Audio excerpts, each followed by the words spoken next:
Good afternoon, everyone. My name is Lauren Longmire, and I am the Director of Regional Enhancement for the Knoxville Chamber. Thank you for taking the time to join us this afternoon. We're going to have a really important discussion for those of you who are HR, supervisors, managers, and business owners. Chris McCarty, a shareholder in the Knoxville Lewis Thomason Law Office, is an expert in employment and education law, as well as civil litigation. And he's excited to lead us in this conversation about the Department of Labor's new overtime rule.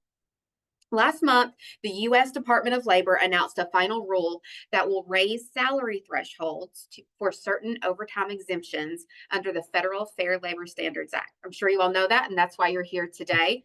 But just for those who aren't sure, just a little bit more information. Once it takes effect on July 1st, 4 million employees are expected to lose their exempt status. So that means that employers are going to have to either raise salaries or reclassify their positions. So Chris and his team are familiar with this and are going to give us a lot of information today. Before we get started, I want to thank our regional enhancement sponsor, PMG Benefits Higginbotham, and our talent ecosystem sponsors, Accenture, RIMX, and Y12 Federal Credit Union, for making today's program possible. All right, Chris, here we go. So first, in a nutshell, layman's terms, what does the new overtime rule mean? It means that people, you said it best really a second ago, it means that people that were otherwise exempt and allowed to be on salary status, which is really a fancy way of saying you don't have to track their hours, right? You only track employees' hours if they're not exempt because you want to see if they're over 40. Because if they're over 40 in a week, then you over overtime, which is 1.5 times their base rate. So that's it. I mean, it's really about, is it somebody now that I can keep on salary? And more importantly, is it somebody that I can keep not tracking their hours and really not worrying about it? I just pay you and you work and we figure it out later. So who exactly is eligible? What are those thresholds and the dates that they enact? Yeah, absolutely. So they're doing it. And I'll say this, I mean, one thing, you always have to give a disclaimer when a lawyer's involved, right, Lauren? And so when you're looking at this, if people on here, a lot of them are going to remember this. DOL tried to do this years ago as well. And they came out, and this was, I don't even, time flies by now. That's why I have gray hair. But when it was originally done years ago, if everybody remembers, DOL came out and said, oh, we're going to double it. We're going to literally go from about $25,000 roughly. We're going to double it to about 45, 50. And everybody went completely bananas is the way to say that. And eventually they sort of pulled it back, and we realized they were bluffing. And over time, it sort of settled in at where it is now, which is 35,568. That's the current salary threshold. Since then, they've been talking about getting it back up, moving it. I think a lot of people probably, if they're asked off the record, even employers would say 35 is probably a little low. So now DOL has come back out and said, okay, here's what we're going to do. We're going to change it. We're going to do it twice in a row. And then after that, it's just going to change every 3 years on a graduated scale. And it's just going to be automatic. So the two that are coming up would be July 1st. It's going to go from that 35-ish to 43,888, and that's per year. What's important, though, that I'm going to say to employers is don't forget that that number is misleading. The real number that matters is the per week threshold. Okay. And what I mean by that is they're assuming when they give you that per year of 43,888, DOL is assuming that person's working full time for you for that whole year. Right. And getting paid for that whole year. If they're only working 3 months, you can't say, well, hey, I tell you what, they were on track to make 43 if I'd done that. I mean, it's got to be that per week, which is 844. So that's the one you want to look at. So for example, I mean, I have clients that have people on 10-month contracts, or so really just look at that per week to give it to you. So it's 844. Then in January 1st, it moves again and it jumps up pretty dramatically to per year 58,656. And then the per week is 1,128. So just as in a nutshell, what I'm going to say is from now, where it is now until where it's supposed to be, and we'll see if it actually goes there on January 1st, that's a 40% jump in less than a year. So just because I am not in this realm, so we're talking gross, net, benefit. We're talking gross. Yep. Great question. Yeah, we're talking gross salary. Yep. So pre-tax. Correct. And does that include the entire compensation package, like with benefits and all of that? Everything's going to normally come out of that. So really what I tell people if you want to know how to do it in a really easy nutshell, is whatever you're going to put at the end of the year on that employee's W-2 as their gross wages is really the number you're thinking about. So if that number is on pace to be 844 a week as of July 1st, then you're probably good. Awesome. Great tip.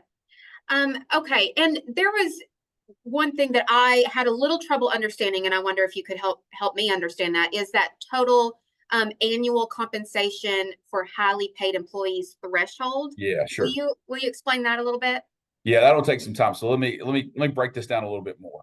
So when we look at this, what I'm going to call the base salary threshold. So I'm going to talk about that one, the one we've been talking about so far for a second. You only get to the base that salary threshold if you can show that the employee meets already what we call the duties test. Okay, you got to meet the duties test, and then you got to then look at, do they meet the base salary threshold. There are some people that it doesn't even matter what their duties are. If they make that highly compensated level, we don't care what they are. You don't have to pay them overtime. You don't have to track their hours. So those numbers are going up too. So with or without the duties test, if you're highly compensated, as of July 1, that number will be 132,964. And as of January 1, that'll be $151,164. So let me just put that in a nutshell. If as of January 1, your yearly salary is roughly $151,164, we don't care what you do. We don't care if you're stocking shelves. You don't get overtime, right? If you want to put them on that. Anything between, though, that, let's say, I have to go back to the numbers because I can't remember these numbers. Anything between that 58,656 and that 151, though, then to meet it, you're going to have to meet the duties test first before you then look at the salary threshold. I gotcha. Okay, that makes sense. Thank you. Yeah. So is anyone exempt? From the whole thing? Yes, There's from the whole thing. there's a few specific exemptions that we look at. So let's talk about that in a bigger way. So we look at the general, what I call the big five exemptions, which is where we look at the duties test. And there's others, but the big ones that we always talk about are administrative, executive, professional, outside sales, and computer. All right. And we can talk about those more in detail, but those are the ones that we look at. What do you do? Does it fit into those exemptions? And then if you meet that, then we go to the salary threshold, right? There are a few what we call specific exempt categories. One of those, the big one's teachers, right? So if you're a school teacher, you're working at, name the school system in this country, charter school system, wherever, you don't have to meet the salary threshold test. Now, some of my teachers, if they're joining this, although I guess school's over, maybe they would do if they're bored. If they're joining this right now, I'm sorry. So, there is no salary threshold under DOL for teachers because they get a specific exemption outside the salary threshold. There's also these random ones that I'm not going to be able to list all of them because there's a million. Like I think there's some specific exemptions for longshoremen. There's specific exemptions for summer camp counselors. Just these random ones that you'd have to really talk to your lawyer to dig into if you have one. But chances are you probably don't. It's the way I usually tell people, it's something really specific. The biggest one we see are teachers, people working in education. They typically don't fall under the salary threshold. That makes sense. So I know we talked a little bit about what is included in the compensation, but can we talk for a second about what's included in the number of hours worked? Yeah, So sure. as travel time, on-call time, break time, are all those included or no? Sure. Yeah. Let's just walk through those. So those are tough. Let's start with travel. If you're talking about, what's the best way to put this? Yeah, I'm going to start with in-town travel versus out-of-town travel. And you might have to get me back on track, Lauren, so I appreciate it. Because, I just rocking along. If we're talking in-town travel, so if you're traveling during the day, like this morning, I had a meeting in Hamilton County, Tennessee. I'm a professional employee, so I don't count. But if I've got that meeting and I'm traveling during the day, then every bit of time that I'm traveling from the office to the work site location and back is compensable time, right? So you're going to track those hours. However, if I'm a non-exempt employee and you're tracking my hours and I'm driving from my house to work, that is non-compensable time. Your commute to work and back every day is non-compensable. So typically what we look at there is, are you traveling to a work site and back? And are you traveling from the office or from the work location and back? Okay, because that's usually compensable. Where this can be a little bit harder is when we're looking at out-of-town travel. That's when it gets really case specific, right? And the Department of Labor really kind of gets in the weeds a little bit on it. So here, for example, let's say that I'm an non-exempt employee, and I have to go to tomorrow work on a job site and some project in Nashville, and I live in Lenore City. All right, so the normal office, let's make this more complicated, is in Farragut. Okay, you with me? So I can start, the clock's going to start on me the moment I get in my car that morning and drive to Nashville from Lenore City. All right. If my employer wants to, although I always say don't do this because it's more, harm than good. At the end of that day, let's say there's a total travel time of 6 hours because you come back and you do the work, not counting the work time. At the end of that day, if the employer wants to say, well, you usually do 20 minutes of commute time there and back, so a total of 40, you can roll that back out. I always tell people, though, that's not worth it, not worth the risk. And all it does is make employees mad. So unless that person's got an hour and a half commute or really long commute, it's just not worth it. And then if we look at truly out of town travel, that's when it gets even harder, right? So if you got to get on a plane, you got to get on a boat. What the department typically says on that is if you're traveling during the day, during normal work hours. So say I'm on a plane and I get on that plane at 6 a.m. and I'm flying till 2 p.m. Pacific, something like that, then all of that time is compensable the entire time I'm traveling. But if I decide as the worker, I'm not going to get on the plane till 8 o'clock at night and I'm going to land at 11, a lot of times that's not compensable. Really what matters there is it during the workday. Okay. What about other times like on call, break, all that? Yeah, so on call, what I tell people to think about with on call is not whether they're on call or not, it's who's in controller, right? So what I'm saying there is if you're telling that employee, hey, you got to have a pager, even though that'd be weird if you saw a pager, but but if you have to have a pager, if you have to have your cell phone available and you got to be on call, but we don't care where you go. The only thing we're going to tell you is not to drink alcohol, right? But otherwise, you can go to the mall, you can go eat dinner with your family, anything like that. We're not restricting your life other than, hey, don't drink alcohol. Then you probably are not being paid for that time. Okay. Now let's change that though. If we say, hey, you got to be within 10 minutes of the office and you can't drink alcohol and you can't do this and you can't do that, and we need you to be there within 15 minutes every time where they're really controlling your life, then they've got a better argument as the employee that now that's compensable time. And so when you're thinking about on call, think about control, not the time. That's a great point. What about break times and meals? So typically this is where state law comes into play a little bit, and a lot of people that are on this know this too. When you're talking about, and here Tennessee has a rule that says if you work 6 continuous hours as an employee, we have to give you a 30-minute meal break every 6 hours. So if you're working a 12-hour shift, we have to give you 2 30-minute meal breaks, right? That is that it's not required to be paid time. What the department's going to say, and this is where tell people to be careful. If you've got somebody that's truly leaving and you want to make them clock out while they're on meals, that's totally fine. If you make them sit at their desk though and be available to answer the phone, even though they never answered the phone, but you make them eat at the desk, then that is compensable time the entire time. So watch out for state law there, and also watch out for, again, that control factor is a big part of it. Mm-hmm. If you truly let people loose and you say, hey, go to Salsaritas, and nobody gave me an ad money for that. I wish they had. Should get an NIL deal, but go to Salsaritas, do whatever you need to do. That's fine, right? But if you're telling them stay at your desk and eat a power bar, then you're gonna have to pay them. Okay. Is a business still required to pay time and a half for overtime hours? That's still time and a half is the number. Time and a half. And let's talk about that for just a second. Yeah. The other thing I think employees we don't see this as much anymore. Remember in Tennessee, you're only required to pay employees at least once a month. That's state law, right? Now, a lot of employers do every week. A lot of employers do every 2 weeks. And then some do what we call the 15/30, right? You get paid on the 15th and the 30th. But by law, you could do it once a month.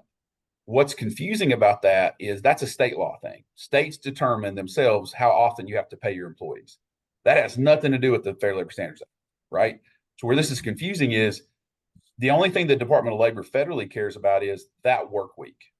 So your work week is the work week you define it to be. So if you decide your work week is every Wednesday to Tuesday, then every time that employee for that work week, that 1 week crosses 40, you owe them overtime.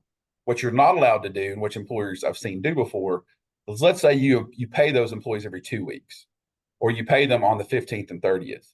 And so you then do an average, and they'll say, well, Jimmy worked 50 hours 1 week, but then I only made him work 30 the other, so I don't owe him any overtime. That's not true.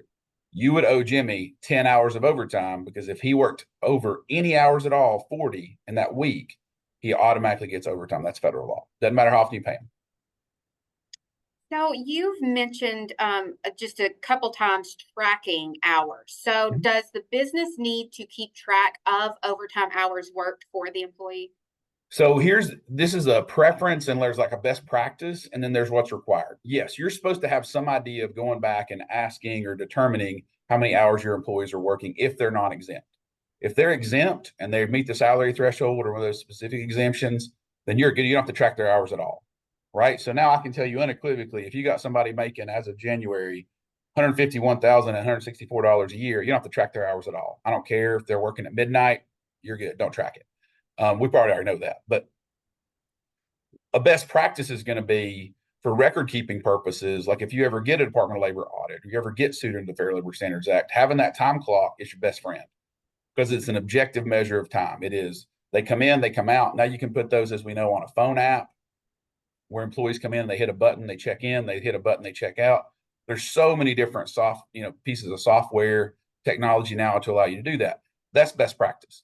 You can also, the department just cares about you tracking it. So you could make your employees do it. You could say, hey, you have to track your hours every week, and you have to send us a report at the end of the week in an email or in a spreadsheet about how many hours you worked. As long as you're tracking it, you can do that. There's just more best practice versus, what are the employees actually going to do? What about comp hours? So is that acceptable to provide comp hours?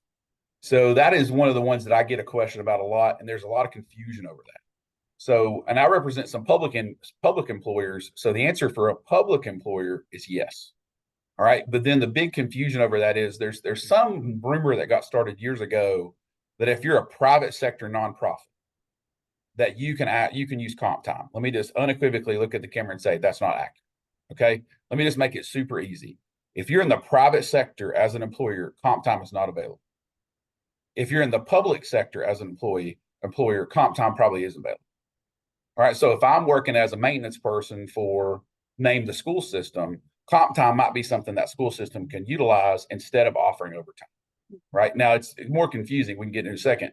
But if I'm working for name the nonprofit, that's a private nonprofit, the same thing applies to you as it would to Walmart. I mean, the only thing available for overtime is actually 1.5 hours at base rate.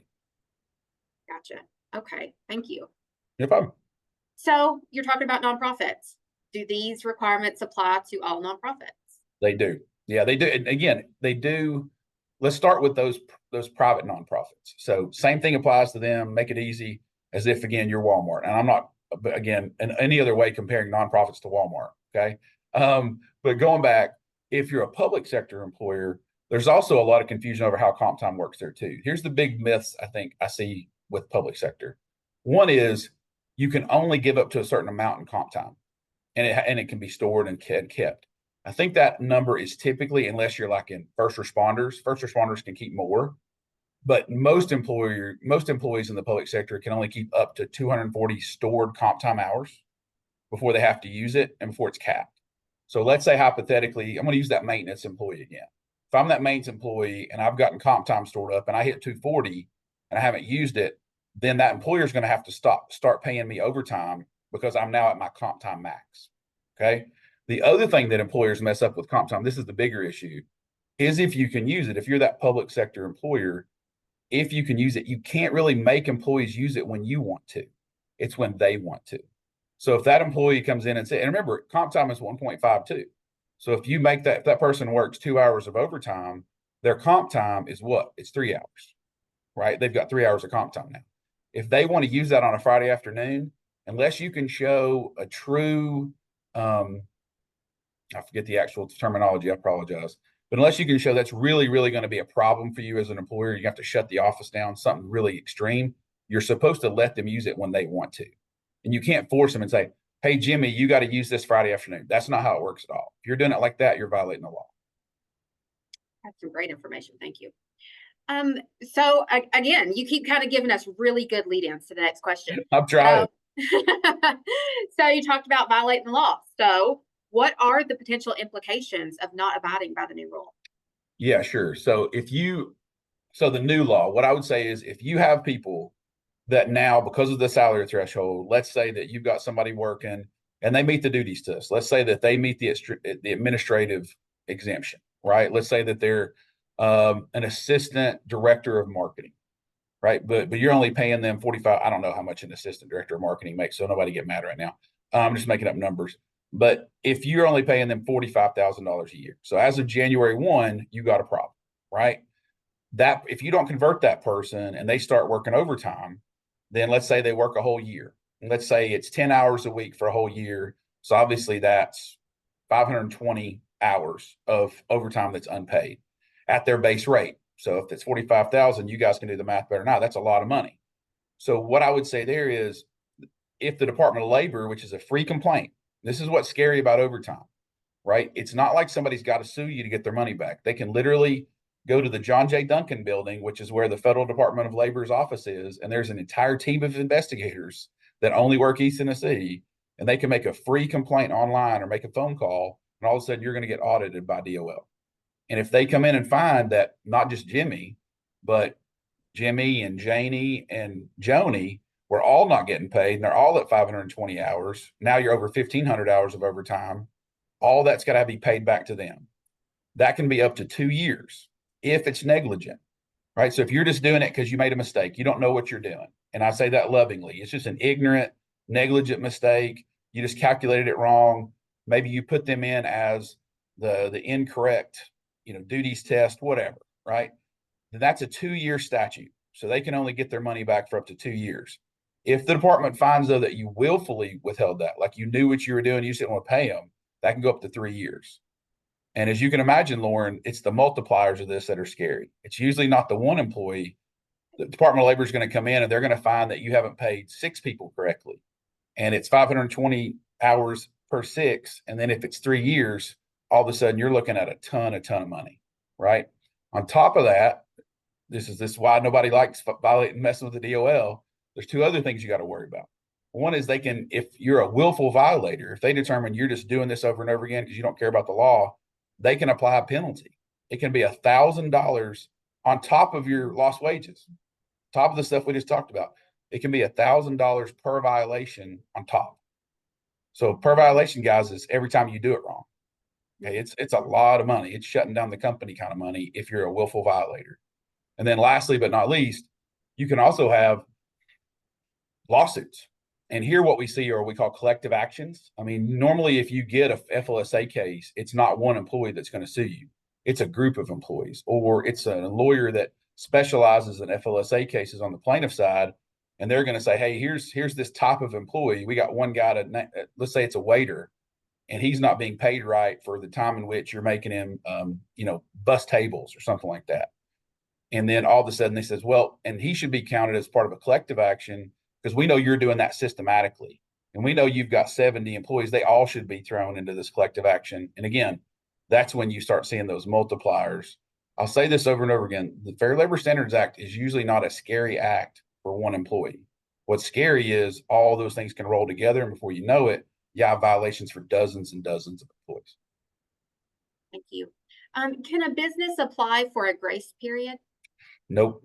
The Department of Labor considers the grace period to be why they're rolling this out over basically a little over 6 months, right? They're doing it slowly, but they really mean it. Now, I'll say this, and I've got to be really careful with what I say right now. Classic disclaimer language. As of right now, the Department of Labor says that they are going to absolutely apply these new thresholds as of July 1 this year, January 1 next year, right? That is what they said last time. And then they ended up changing the numbers, right? Or the United States Chamber of Commerce, there's a good plug, got involved and said, hey, we're going to fight you, we're going to sue you. Just different kind of political rumblings, legal rumblings happen, and sometimes things change. Is that possible? Yes, because it happened last time. I got to tell you, it's possible. Don't bank on it, though, because if everybody just sort of sits back and says, well, I think they'll change it, and then all of a sudden, as of July 1, it's effective, you got a problem as of July 1. Well, and I specifically remember the last time this came around, and there was a lot of conversation about it. And this time around, not so much. So as much. That's right. Yeah, I'm with you. I say get ready for July 1. Yep, I totally agree. Yep. Yeah, last time it was literally like the earth stopped rotating, and I haven't heard nearly as much clamoring this time. I know. Okay, so thank you for answering all my questions. So now I will read through the questions we are continuing to receive through our Q&A. And See guys, some little dots down there, so I figure we have some, right? That's good. yes, Okay.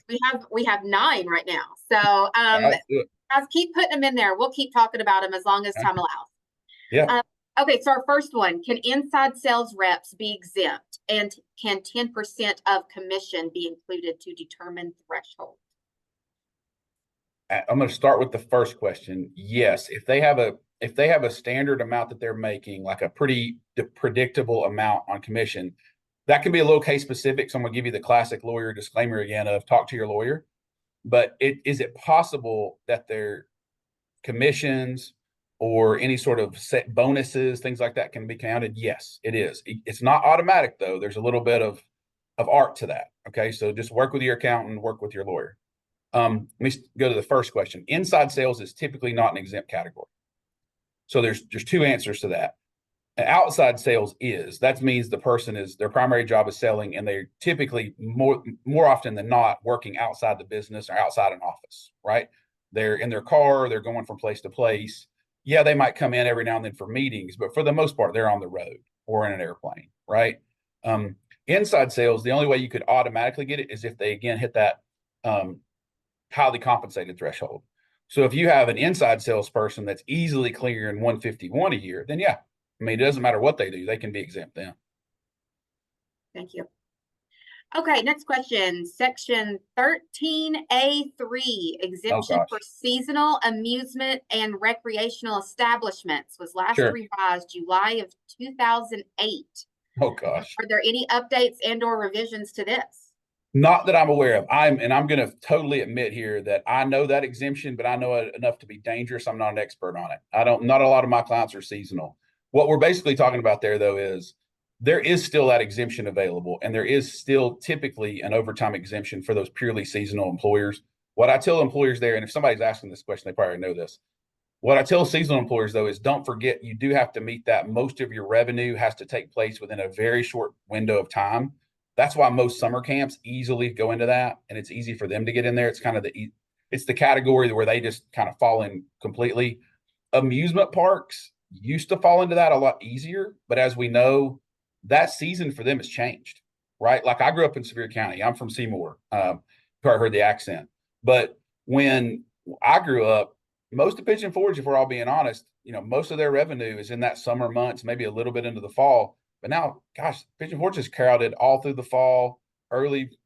So just be careful about that seasonal to make sure you still fall in that within a revenue concept. Thank you.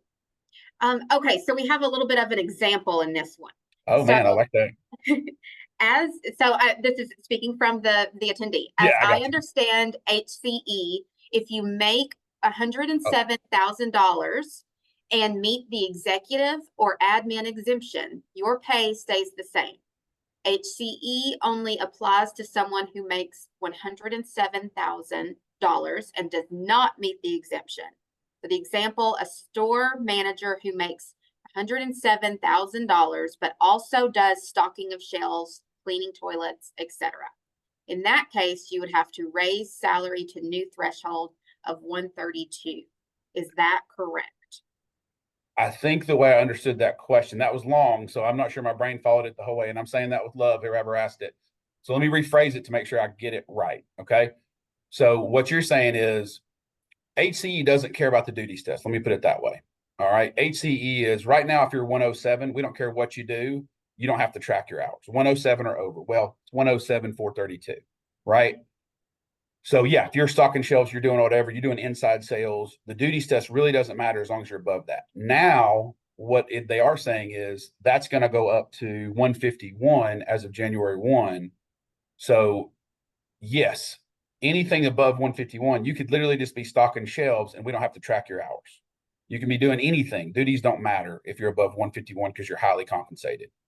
What matters for duties is going to be that window between the two, if that makes sense. It is from 58,656 to 151, 164. There's where the duties test matters.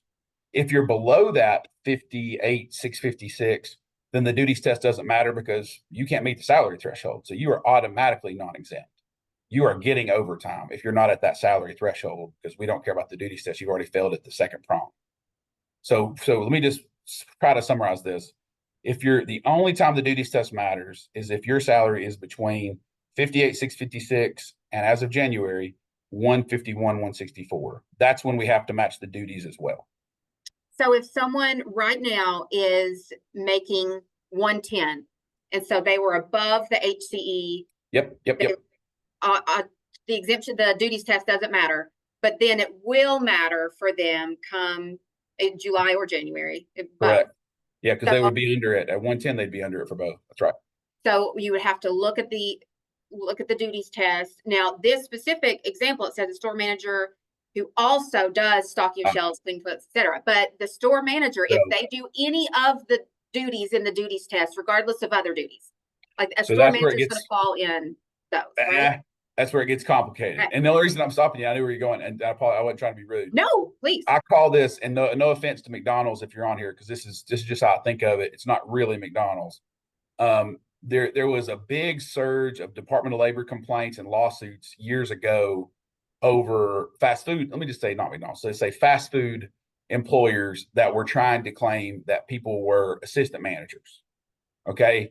And really, in reality, when they looked at it, and they would claim them under executive or administrative or different things, right? So when they looked at it and the department really dug into it, what they were seeing was these people might help make the schedule. They might have to make a reprimand every now and then. But if you were to really dig down into it, most of their time employed was flipping burgers and cooking fries or mopping floors. So if you're a manager 10% of the time, you don't meet the duties test. Okay, you gotta, and there's, I could send you Department of Labor opinions on that. So the title doesn't matter. Let me say that to everybody on the webinar. What matters is, what are you doing, right? Do you have, for example, if you're an administrative and you're a PR professional, do you have discretion? Or are you just the person that literally your boss gives you the order form and you make the order to the vendors? So you're doing data entry, right? So I don't care what your title is. It's what are you doing every day? Do you have independent judgment? Do you have discretion? If you're a manager, do you actually manage anyone? And how often are you doing that? So the duties test is not as, and I don't think you meant this, Lauren, but just to make sure they didn't. The duties test is not as easy as just giving somebody a title. It is really digging into what are they doing and how often are they doing it. Great, thank you. I think that answered that question, but if it didn't, please feel free to ask another. Yeah. Okay, so the next one, this attendee admittedly joined late. So she said this may have already been asked, but what to do with employees when they say they're too busy to take a lunch break, and it happens once or twice a week? Sure. If you tell the employee they're required to take that 30-minute break, but they're not, what do you do? Pray. No, I'm just kidding. No, I really don't have a great answer for this, because you got to make them do it. But I think the only thing, I mean, obviously, if you have an amazing, that's why this one's so hard, right?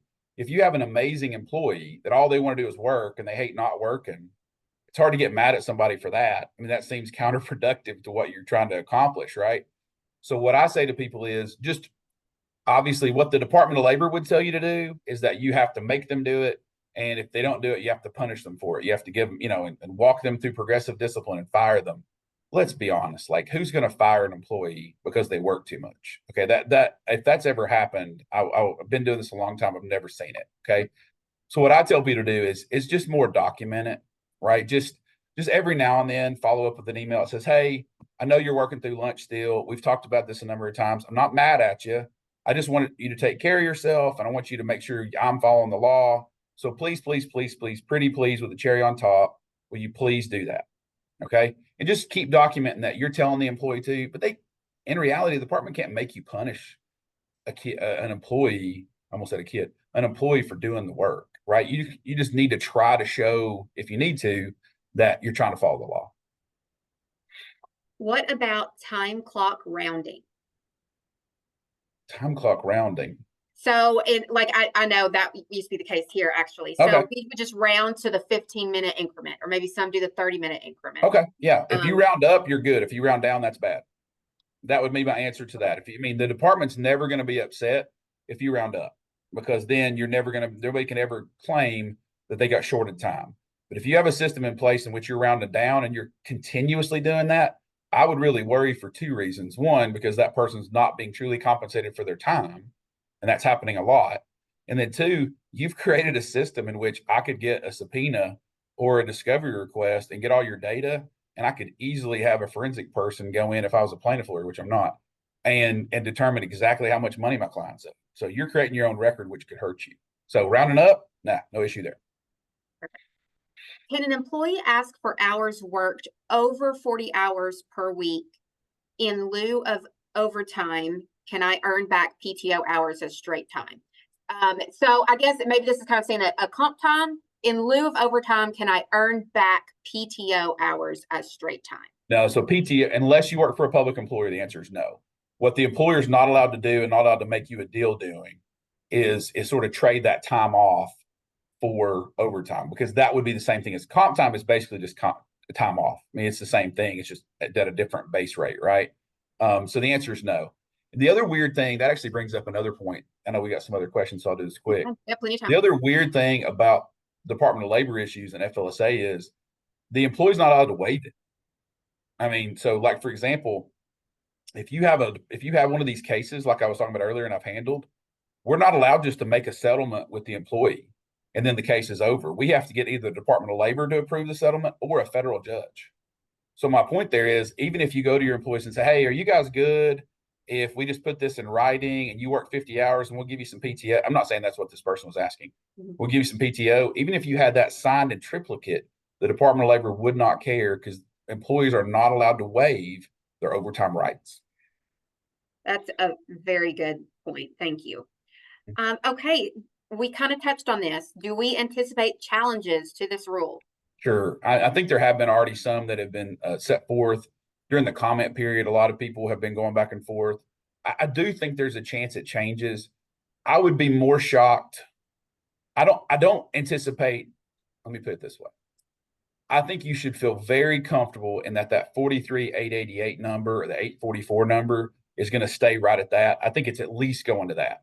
Would I be surprised if DOL caved a little bit and came backwards on that 58,656? I wouldn't be surprised. Don't count on it. Don't anybody quote me as saying I told them don't worry about it. I would be less surprised if they came back on that. But by January 1, I will be shocked. I'll put it this way. Shocked if the number is not at least over 43. I'd be shocked. So the administrative exemption, is there a clearer explanation of matter of significance? Your gut, and I really mean that. If go back to my data entry example, if you've got somebody that is really just taking orders, then that is not an administrative exemption. If you're not asking them, hey, what is your thoughts on this, or letting them run with a project, or letting them make decisions, letting them talk to clients, letting them talk directly to vendors, having meetings in which they're not just taking notes, they're actually providing input. I mean, it's all these things that matter. If in your gut, you say to yourself, do I really care about that person's independent judgment? Do I give them discretion on anything of importance? If your gut says no, your gut's probably right. So this attendee was asking for some more conversation around the exemption categories, but USDOL, their website has the duties tests for the exemptions on it, right? Yeah, and absolutely, and we can talk about it. I mean, let's hit the big ones for a second. So I just hit administrative, right? Executive is usually what we think of as a management position. So you got to manage 2 or more, and that's where I gave you that fast food example earlier. I don't care about the title. I care how often are they doing that? How much of their job is management? It doesn't mean they can never flip a burger. It just means that most of the job is controlling employees, meeting with employees, setting schedules, doing payroll, the things that managers do, right? Thinking about strategic initiatives, having meetings, blah, blah, blah, blah, blah. Going to Lauren's point, the DOL does a great job on this. I rarely give them compliments, but they have a great website, and they have these things called fact sheets. So if you ever have specific examples, that's what Lauren's referring to. The fact sheet, there's a fact sheet for every exemption, and they do a good job of not only explaining it, but also giving specific examples. The other one's real quick, professional. That's going to be somebody that you think of as having a professional degree or professional experience. So lawyer, engineer, CPA, nurse, doctor, physician's assistant, architect, things like that. If it requires a professional license, although this is not automatic, there's a good chance it falls under that exempt category, right? That can also be a creative. So like a graphic designer, an artist, they can also fall into that. We talked about outside sales, and the last one is computer. I do want to hit that one real quick. because that's one that I see abused a lot. No offense to people on the webinar. That can't be your help desk person.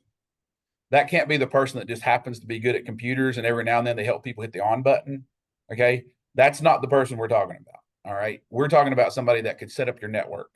We're talking about somebody that if you got a virus, they actually know how to troubleshoot it. Somebody, again, with that higher level of computer skill, not just your buddy's kid who happens to know how to plug in things. That doesn't work. So I know to tell people to restart if they have a problem. That's all I got. No, yeah, I still use Notepad, so I'm not judging anybody. Okay, so this is a good question, and I wonder if you've heard anecdotally any of this information. What do you think most Knoxville employers will do? Raise salaries for employees who won't continue to qualify or convert them to an hourly rate? I think I have heard mixed reviews. That's the best way I can put it. I think that we'll see one of three things. I think you'll see those. For my more risk averse employers, I think they're automatically going to change them to hourly because these jumps are significant. I mean, they're huge. I mean, maybe somebody can make the jump from 35 to 43. And I think most of our salary employees, even in this area, are going to be above that anyway.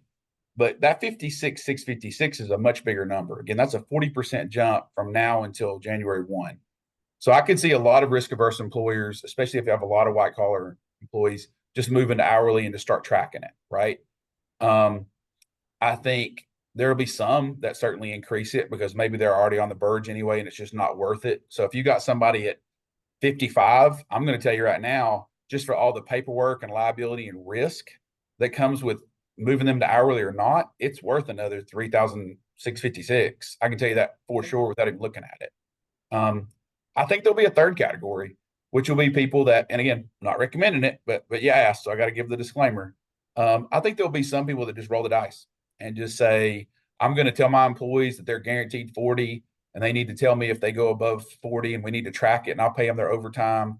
But my employees are going to get mad at me if I tell them that they got to clock in and clock out every time they want to go run an errand at Walgreens.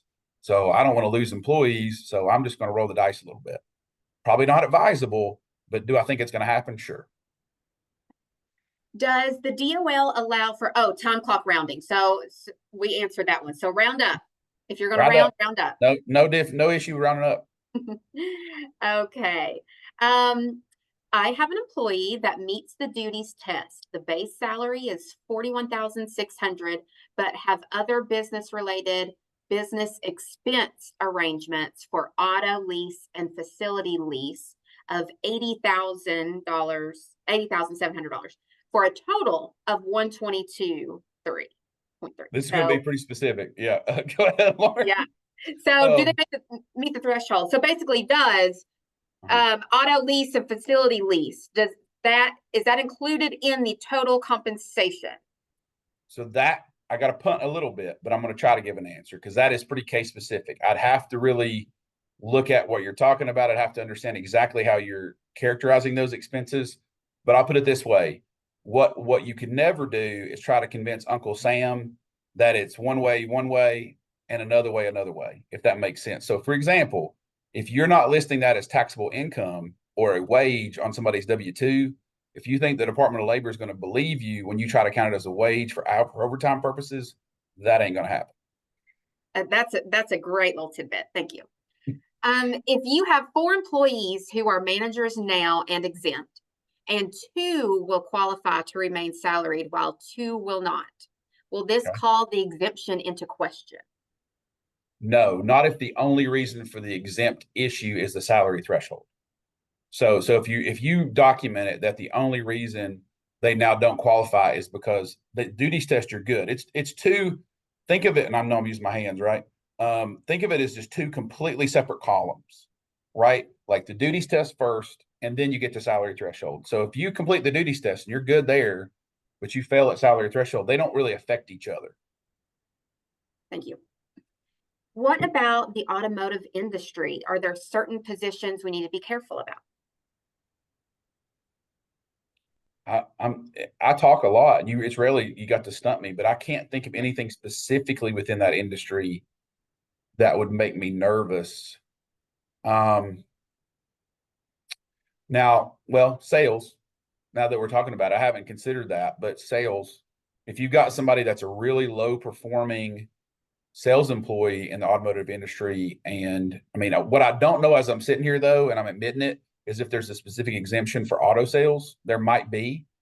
We have specific exemptions, for example, for waiters and waitresses, and different hours if you're a tipped employee. So there might be something there that I'm not aware of because I don't represent any car dealerships. But otherwise, yeah, that would worry me. So this particular attendee, HR says pay has to go up to the new threshold amount on January 1st or overtime. Okay. Yep, and they said they don't think that's correct. Is that correct? Well, I guess it depends on the number, right? If they mean, well, I guess I'm trying to make sure I'm following what they're saying.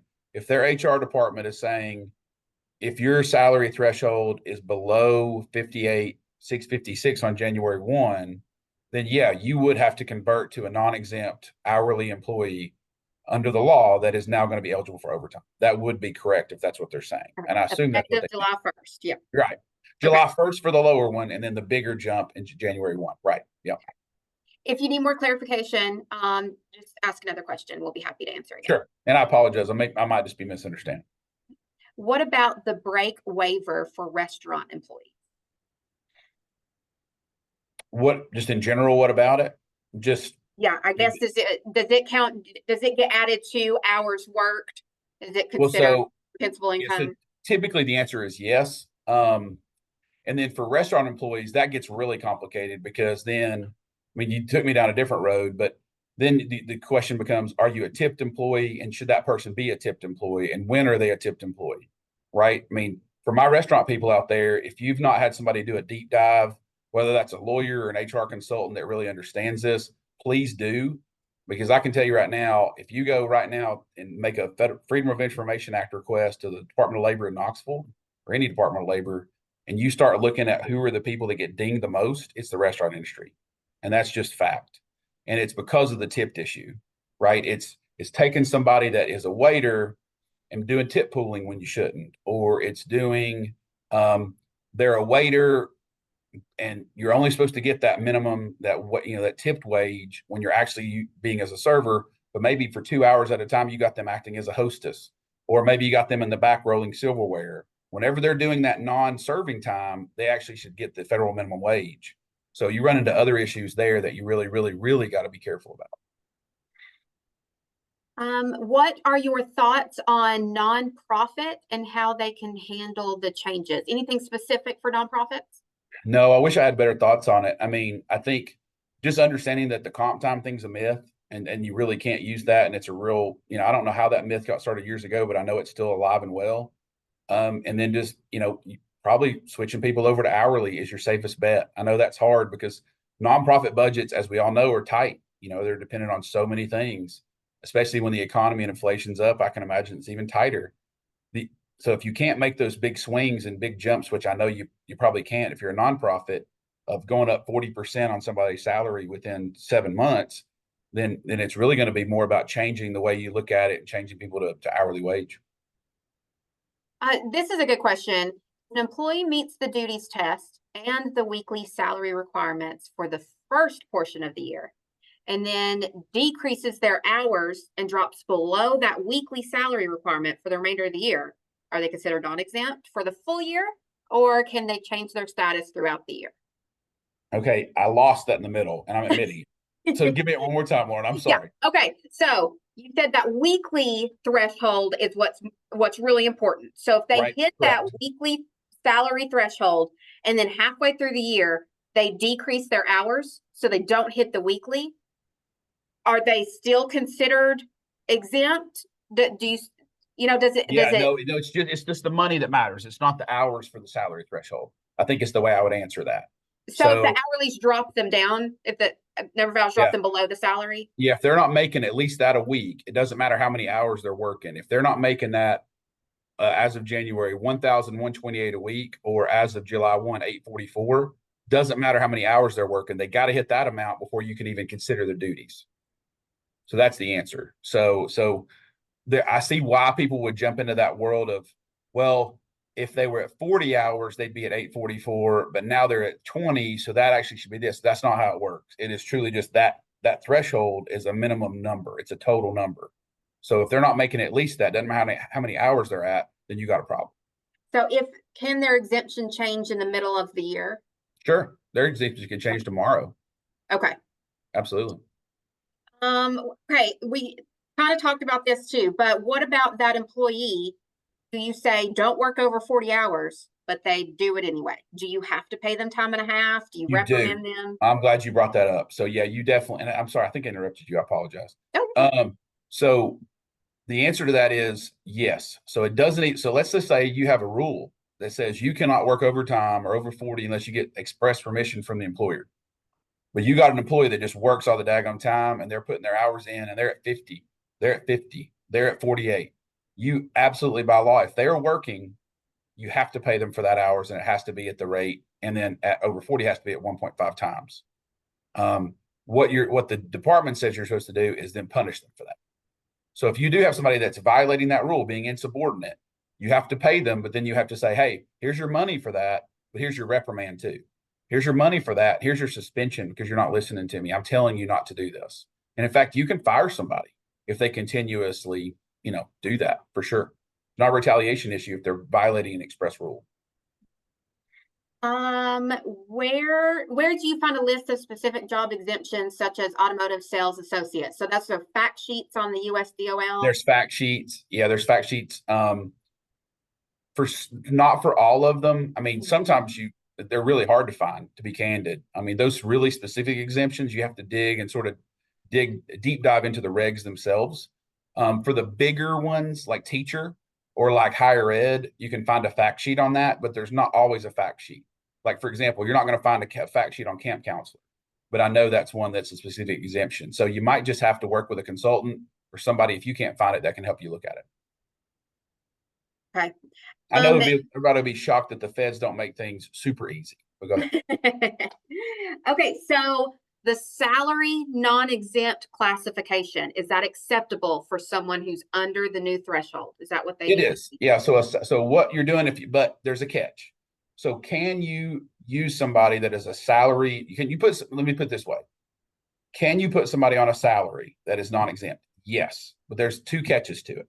So if you're doing that, you're basically saying, what you're in reality saying is, we're going to pay you for 40 hours, no matter if you work 35 or 40. Can you do that? Yes. But then what you're not allowed to do is, if they do have to go to McDonald's that day and go get lunch, or they have to go run a prescription, you're not allowed to dock that pay. You can get in some trouble for that. So it's got to be a quid pro quo. It's got to be helping you and the employee. And then the other thing, you still have to track their hours. Because if you have them as a salary non-exempt, if they do happen to go over 40, you still have to pay them time and a half. Salary non-exempt does not release you from overtime pay. It basically releases you from tracking from 1 to 40, not from 41 over or 40.1 over. Thank you. Okay, we're going to wrap this up with one final question. Let's do it. We've had a lot of specific questions on here. So if a business wants professional help, if you are unsure of what to do come July 1st, what do they need to do? Well, this would be very self-serving if I just said, call a lawyer like me. I mean, I can say that. And obviously, if you call our firm, we can help you. But I'll also say this, there's other services. There's other great attorneys in town that do this but ask an employment lawyer, ask somebody that you're going to find is doing employment law that knows this and knows it on the employer side, which is what we do. Again, there's lots of great ones. I'm not just going to sit here and act like I'm the only one that has any experience. The other thing I'd say is there's lots of great HR consultants out there too. There's lots of great payroll companies that can help you with this, that if you're struggling with that, think about putting payroll with one of them. I really sounded to say more there. Put payroll with one of those companies, allowing them to sort of take that liability away from you. There's a quid pro quo there as well, but there's many different ways. So payroll companies, good ones, reputable ones, HR consultants that you keep on a retainer per capita basis, and maybe they come in and do a duties test audit for you or an FLSA audit. And again, if you need that really deep dive, good employment attorney that comes with good references. Well, Chris, I'm from Halls, so I get the Seymour accent. There you go. I like it. All right. Gosh, Chris, thank you. You have been a wealth of knowledge today. Thank you so much to our attendees for being super active and responsive in the chat. Before we jump off, just want to thank our sponsors again, our regional enhancement sponsor, PMG Benefits Higginbotham, and our talent ecosystem sponsors, Accenture, RIMEX, and Y12 Federal Credit Union. So this was recorded. We are going to send a link to everybody, but also our new workforce development website, higherupknox.com, will have this recording posted in our resource section as well. Just a reminder, we are hosting our annual Shrimp Boil, my favorite event of the year, in just a couple weeks, and it will be at the Foundry this year. Tickets are almost sold out, so if you haven't purchased one yet, go to our website and purchase it now. Everyone have a great day. Thank you so much. Thanks, Lauren. Thanks, everybody. Bye. Thanks, Chris.